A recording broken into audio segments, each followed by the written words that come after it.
오늘 이 시간에는 이스라엘의 도피성 제도 이와 같은 제목으로 신명기 말씀을 나누겠습니다. 도피성 제도가 무엇인지 본문 말씀을 통해 알아보려고 하는데, 사실 이 도피성 제도는 이전에 읽었던 신명기 4장에서 잠시 나왔던 내용으로서 이 제도에 관해선 대충 다 아는 내용일 거라 생각이 됩니다. 그러면 도피성 제도가 무엇인가? 한마디로 말하면 고의가 아닌 실수로 부지 중에 사람을 죽이게 된 사람들이 복수하겠다고 따라오는 복수자들을 피해서 살아남을 수 있게 하는 제도였습니다. 실수로 사람을 죽이게 된 자들이 이 도피성으로 피신하여 목숨을 건질 수 있었던 것입니다. 도피성은 가나안 땅에 총 6군데가 있었습니다. 요단강을 기준으로 동쪽에 3곳, 서쪽에 3곳, 총 6개의 도피성이 있었던 것입니다. 그리고 이 6 도피성은 각각 적당한 거리만큼 떨어져 있었고, 실수로 사람을 죽인 자가 자기가 있는 곳에서 가장 가까운 도피성으로 쉽게 피신할 수 있게 했던 것입니다. 이렇게 도피성 제도는 실수로 사람을 죽인 사람을 위한 제도였는데, 좀 더 자세히 알아보기 위해서 본문의 말씀을 한 절씩 읽어보겠습니다. 먼저 1절의 말씀을 읽어보겠습니다. 내 하나님 여호와께서 이 여러 민족을 멸절하시고 내 하나님 여호와께서 그 땅을 내게 주심으로 내가 그것을 받고 그들의 성읍과 가옥에 거주할 때에. 1절은 하나님께서 가나안 땅을 이스라엘에게 주시사 이스라엘이 가나안 민족을 물리치고 그 땅 성읍과 가옥에 거주할 때를 이야기하고 있습니다. 그리고 다음 2절을 보시면은 가나안 땅에 들어가게 될 때 실수로 살인한 그 살인자가 자기 도피성으로 도피할 수 있도록 그 도피성을 세우라는 말씀이 있습니다. 함께 2절의 말씀을 또 읽어봅니다.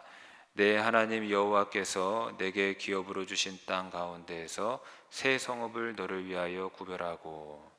보시면은 가나안 땅에 새 성읍을 구별하라 라고 말씀하고 있습니다. 왜냐하면은 이 새 성읍을 도피성으로 삼기 위해서였습니다. 그런데 여기서 궁금한 것은 이스라엘 도피성은 총 6개라고 했는데 이 본문에는 어째서 3군데만 이야기하고 있는가라는 것입니다. 그 이유는 이미 3개의 도피성이 요단강 동쪽에 세워져 있었기 때문입니다. 베셀, 길르앗 라못, 바산골란, 이와 같은 3곳에 이미 3개의 도피성이 세워져 있었기 때문에 본절에서는 이것들 외에 나머지 3개를 요단강 서쪽에 세우라고 기록하고 있는 것입니다. 3절을 또 읽겠습니다. 내 하나님 여호와께서 내게 기업으로 주시는 땅 전체를 세 구역으로 나누고 길을 닫고 모든 살인자를 그 성읍으로 도피하게 하라. 3절에서는 도피성에 관해서 또 어떤 설명이 있는가 보니까 땅 전체를 세 구역으로 나누어 길을 닫고 이렇게 기록하고 있습니다. 가나안 땅 전체를 3구역으로 나누어서 그 구역의 중심부에 도피성을 두면서 그 도피성으로 가는 길을 닦으라는 말씀이 있습니다. 이것은 무엇을 의미합니까? 이것은 도피성으로 가는 길을 잘 닦아 두어서 그곳으로 피신할 사람이 신속히 피신할 수 있게 하라는 말씀이겠습니다. 즉 가는 길이 어렵지 않게 하라라는 말씀인 것인데, 후일 전해져 오는 유대 전승에 따르면은 도피성으로 향하는 도로의 폭이 약 14m 정도였다라고 하면서 매우 크고 넓은 길이었다라고 합니다. 또한 일정한 지점마다 방향을 표시하는 편말을 세워 두어서 그 편말에는 도피성이라는 큰 글씨를 세워 두었다고 합니다. 큰 글씨로 도피성이라고 새겨둔 편말이 있었다고 합니다. 또한 해마다 아달월이 되면은 그 도피성으로 가는 도로에 보수 및 정비 작업을 해 놓았다고 하면서 도피성으로 가는 길을 아주 잘 닦아 두었다라는 것을 우리가 알 수 있습니다.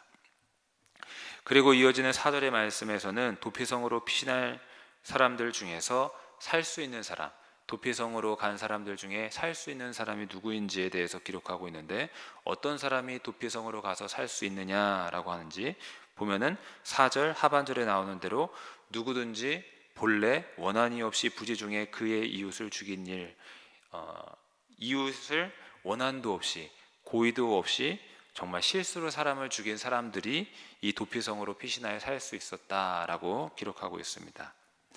그러면서 5절에서는 실수로 사람을 죽인 한 예를 들고 있는데 한번 5절의 말씀을 읽어보겠습니다. 가령 사람이 그 이웃과 함께 벌목하러 살림에 들어가서 손에 도끼를 들고 벌목하려고 찍을 때에 도끼가 자루에서 빠져 그의 이웃을 맞춰 그를 죽게 함과 같은 것이라.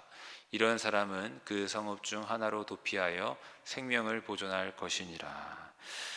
먼저 어떤 경우인지 보게 되면은 실수로 사람을 죽인 예로서 어떤 예시를 들고 있는가? 예를 들자면 어떤 사람이 이웃과 함께 나무를 하러 산에 올라갔다가 도끼질을 하다가 갑자기 도끼가 자루에서 빠져서 그 도끼로 이웃이 죽게 된 경우, 정말 의도하지 않게 사람을 죽인 경우, 그런 사람은 도피성으로 피신하여 생명을 보존할 수 있었다라는 것입니다. 이 한 가지 예만은 들었지만은 살아가다 보면은 의도치 않게 사람에게 이런 해를 가할 경우가 있게 되는데, 그런 경우 고의가 아닌 실수로 사람을 죽인 경우는 도피성으로 피신하여서 생명을 보존할 수 있었다라고 말씀을 하고 있습니다. 또 6절의 말씀을 또 읽어보겠습니다.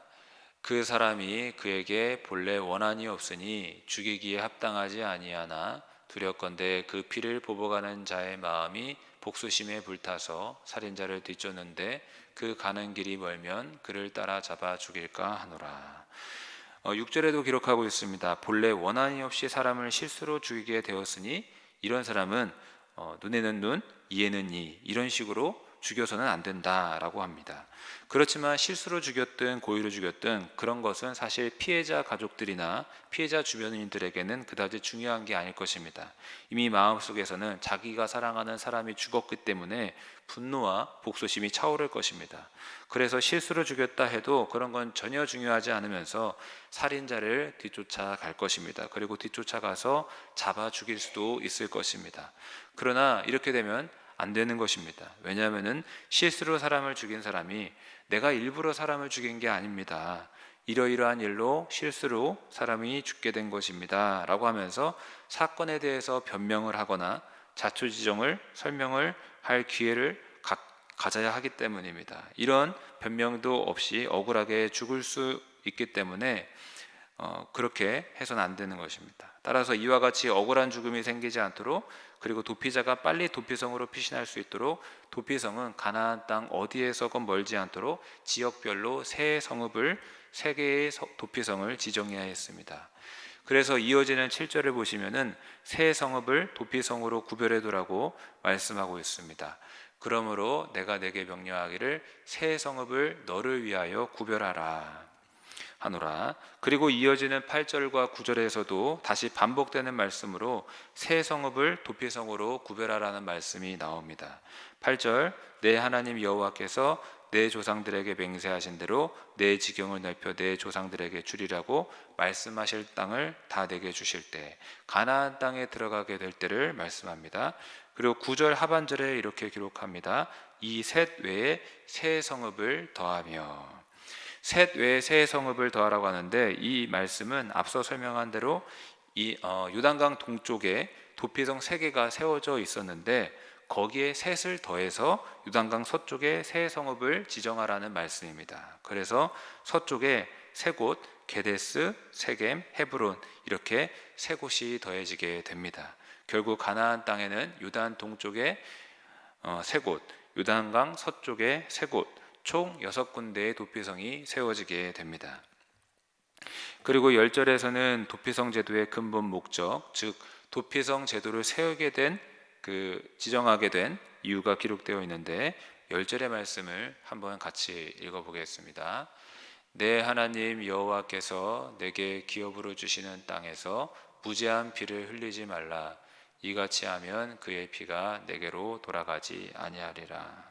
여기 뭐라고 기록되어 있는지 보니까 무죄한 피를 흘리지 말라 이렇게 기록하고 있습니다. 무슨 말이냐면 무죄한 사람이 피 흘려 억울하게 죽는 일을 막기 위해서다라고 기록하고 있는 것입니다. 실제로 만일에 그 도피성 제도가 없다면은 부지 중에 사람을 죽인 사람이 복수자들에 의해서 추격을 당하고 죽임을 당할 수 있게 될 것입니다. 그러면 이스라엘 사회 중에서는 억울한 죽음이, 억울한 피가 또 흘리게 되게 되는 것입니다.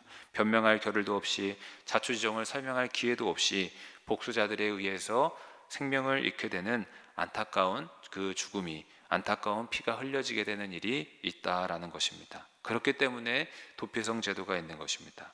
도피성으로 피신하여 생명을 보호받을 수 있게 하는 것입니다.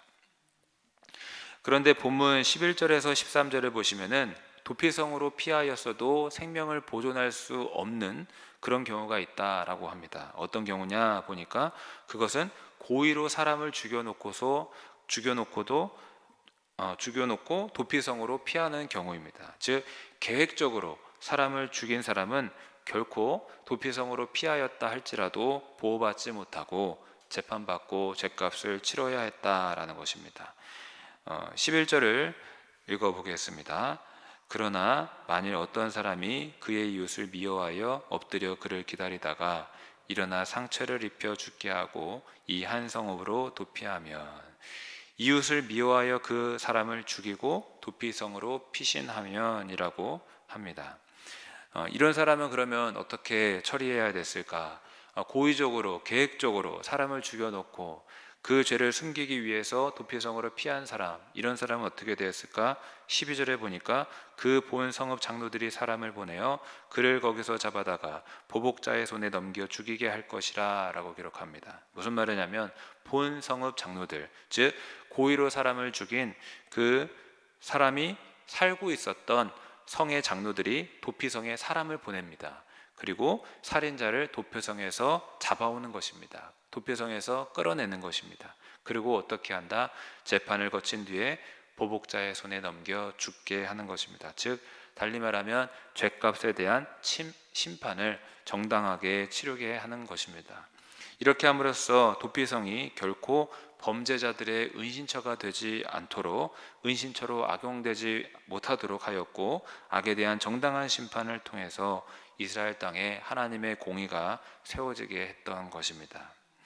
마지막 13절을 읽어보겠습니다. 내 눈이 그를 긍휼히 여기지 말고 무지한 피를 흘린 죄를 이스라엘에서 제하라. 그리하면 내게 복이 있으리라.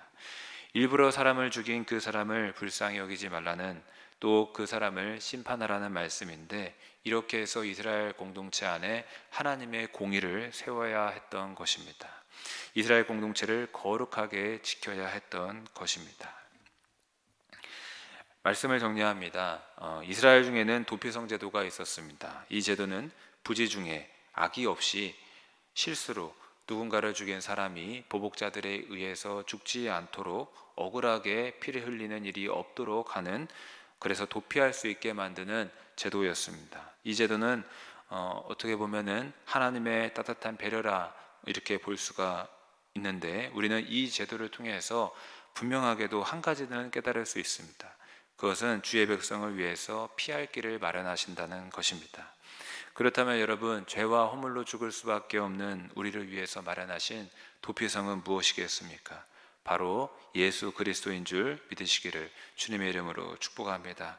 하나님께서는 죽을 수밖에 없는 우리에게 예수 그리스도라는 유일한 도피성을 허락해 주셨습니다.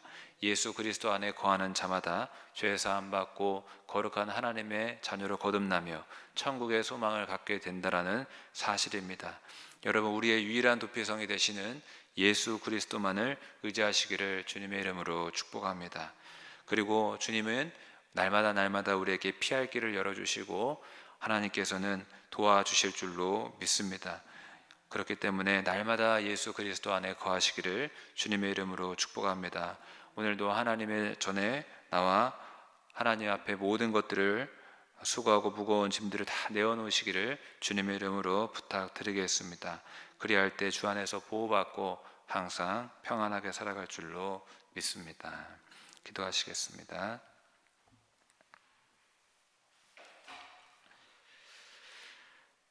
살아계시고 걸어가신 아버지 하나님 감사합니다.